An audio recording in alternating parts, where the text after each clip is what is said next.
نبی کریم صلی اللہ علیہ وسلم جب غسل فرماتے تو آپ پہلے اپنے دونوں ہاتھ دھوتے، پھر اسی طرح وضو کرتے جیسا نماز کے لیے آپ وضو کیا کرتے تھے۔ پھر پانی میں اپنی انگلیاں داخل فرماتے اور ان سے بالوں کی جڑوں کا خلال کرتے، پھر اپنے ہاتھوں سے 3 چلو سر پر ڈالتے، پھر تمام بدن پر پانی بہا لیتے۔ صحیح بخاری حدیث نمبر 248۔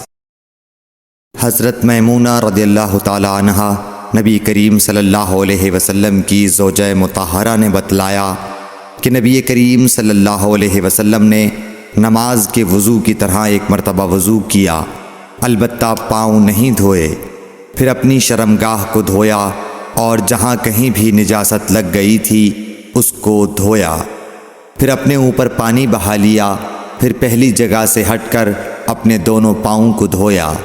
آپ کا غسل جنابت اسی طرح ہوا کرتا تھا۔ صحیح بخاری حدیث نمبر 249۔ حضرت عائشہ رضی اللہ تعالی عنہا نے بتلایا کہ میں اور نبی کریم صلی اللہ علیہ وسلم ایک ہی برتن میں غسل کیا کرتے تھے، اس برتن کو فرق کہا جاتا تھا۔ صحیح بخاری حدیث نمبر 250۔ ابو سلمہ اور حضرت عائشہ رضی اللہ تعالیٰ عنہ کے بھائی حضرت عائشہ رضی اللہ تعالیٰ عنہ کی خدمت میں گئے۔ ان کے بھائی نے نبی کریم صلی اللہ علیہ وسلم کے غسل کے بارے میں سوال کیا تو آپ نے سا جیسا ایک برتن منگوایا، پھر غسل کیا اور اپنے اوپر پانی بہایا۔ اس وقت ہمارے درمیان اور ان کے درمیان پردہ حائل تھا۔ صحیح بخاری حدیث نمبر 251۔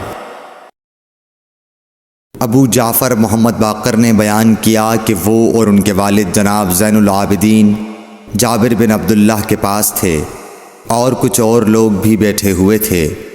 ان لوگوں نے آپ سے غسل کے بارے میں پوچھا تو آپ نے فرمایا کہ 1 سا کافی ہے۔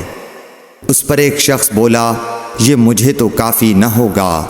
حضرت جابر رضی اللہ تعالیٰ عنہ نے فرمایا کہ یہ ان کے لیے کافی ہوتا تھا جن کے بال تم سے زیادہ تھے اور جو تم سے بہتر تھے، یعنی رسول اللہ صلی اللہ علیہ وسلم۔